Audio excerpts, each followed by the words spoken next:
There's been a lot of speculation, a lot of guessing about the actual range of Ford's F-150 Lightning electric pickup trucks. Well, now we know the range, and it's not what we thought. Hello, my friends. Welcome to the channel. I'm the Electric Viking. Great to see you all. Hope you've had an amazing day. Make sure you subscribe to the channel, as we do more videos about electric cars than any other channel on YouTube right now. And of course, we've made 1,000 videos over the last 7 or 8 months.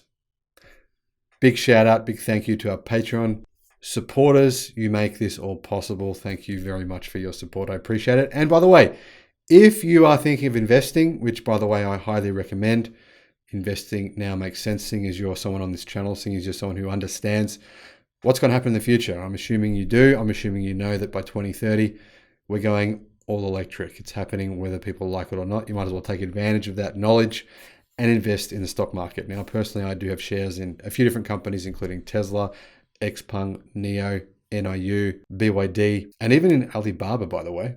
Might sound crazy, but I've got a video coming on why I chose to do that and how it's actually paid off pretty well so far. You can use the Stake app to invest. That's the app I use. I don't use anything else. I only use Stake. The reason being is that you don't pay when you make a trade, and I make lots of little trades here and there. You do pay once when you transfer your money. I think it's like a 2% transfer fee, something like that. But after that, there are no brokerage fees at all. I'll put a link in the description below that you can use if you want to create an account on Stake. You can use that code and you'll get a free stock when you create your account. Ford's base model F-150 Lightning pickup will have 230 miles of range and cost $40,000 US. That's EPA range, by the way. So that's probably basically real world range. It's really a bargain. $40,000 US with a 230 mile range. Yeah, the range is not, it's not ideal, but realistically for that price, it literally is a bargain. I can see these selling online, secondhand, used for significantly more than that. I think Ford's going to need to do what Tesla's doing in China right now. Try to get customers to sign a contract saying they won't sell the car within 2 years. Otherwise, I can see this just being for sale for $10,000, $20,000, $30,000 more on used markets. So that gives it 68 miles per gallon. 68 miles per gallon. E, of course, which means electric, the equivalent. And that means its efficiency is actually pretty close to the Rivian R1T. Now, there is a different variant with more range than that, and we'll get to that in a second. But first, Ford is getting ready to start production and deliveries of the F-150 Lightning, which is their fully electric pickup truck. And Ford is making, some pretty big moves lately to try to put themselves in position to be able to manufacture 2 million EVs, not 2,000, 2 million EVs per year by 2026. It's a good goal, but I do think they need to accelerate that pretty quickly. I think they need to accelerate to the point where their entire fleet will be all electric by 2030. And I actually think that is possible for Ford. They do have a lot of debt. If you're not aware of how much debt they do have and just how much of a problem that could be, I'll put a link in the description below to my video where I compare all automakers and their debt. And by the way, it is a bit alarming when you look at the debt of some of these automakers. Ford have grabbed a lot of headlines lately by announcing that the F-150 Lightning would start at $40,000 US, which is, like I said, an absolute bargain, and come with a range of 300 miles.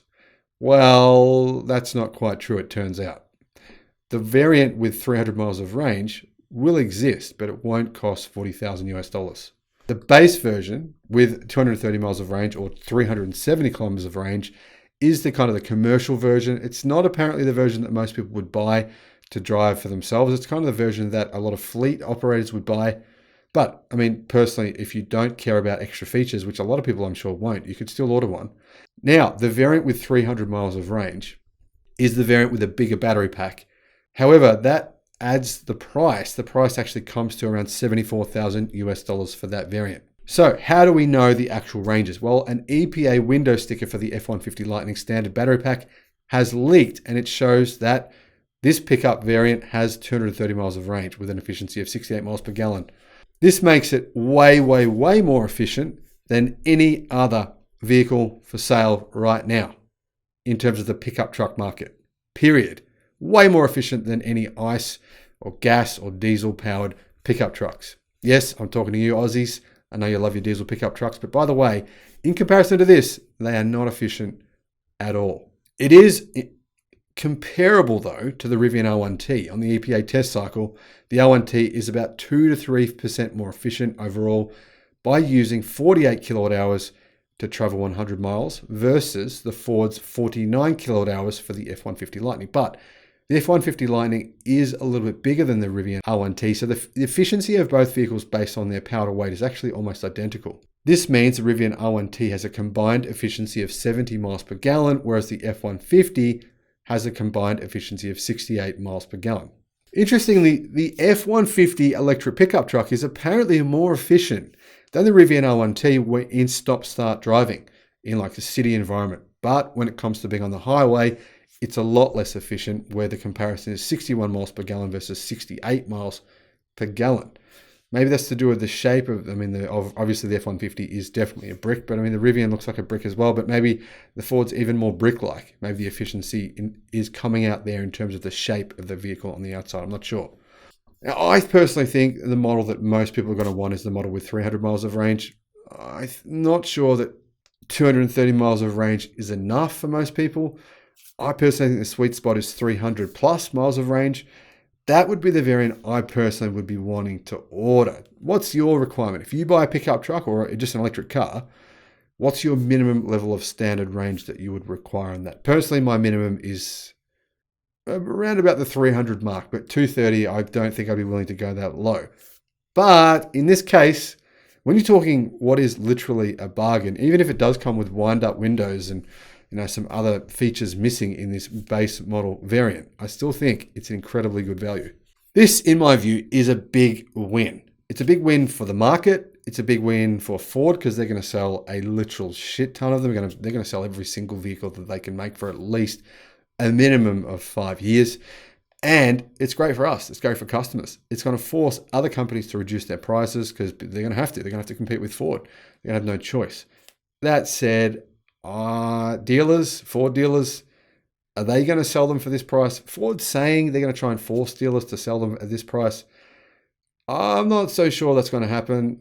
Realistically, I'm not even sure if Ford should do that. Ford needs the money. They badly need the money. They need the money to invest into their future factories, into transitioning, into writing off all their old internal combustion engine equipment, into retraining their staff to work with electric cars. Ford absolutely couldn't need the money anymore. So honestly, I'm not sure this is a smart strategy from Ford, because I reckon they could sell these base model variants for $45,000-$50,000 US easily, just as many. I think it would make no difference to their overall sales if they increase the price.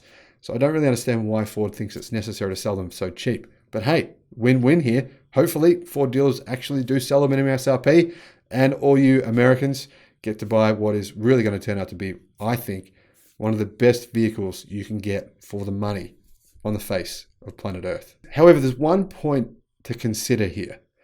If you don't need a pickup truck, you should consider the fact that there's quite a few vehicles that could be suitable for your needs, say vehicles with still a good size on the interior that have about double the efficiency. So you'll find that because these vehicles are so big, heavy, and brick-shaped, their efficiency is extremely low.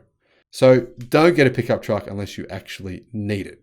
If it's a status symbol, yeah, probably not really necessary.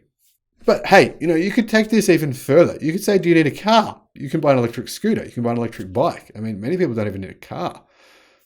But hey, maybe I'm going too far there. One thing I've noticed about this as well is the fact that this base model version for $40,000 US actually comes standard with all-wheel drive. That, my friends, makes it literally one of the biggest bargains on the face of planet Earth. On that news, have a great day. I'll see you again on the next one. Bye-bye.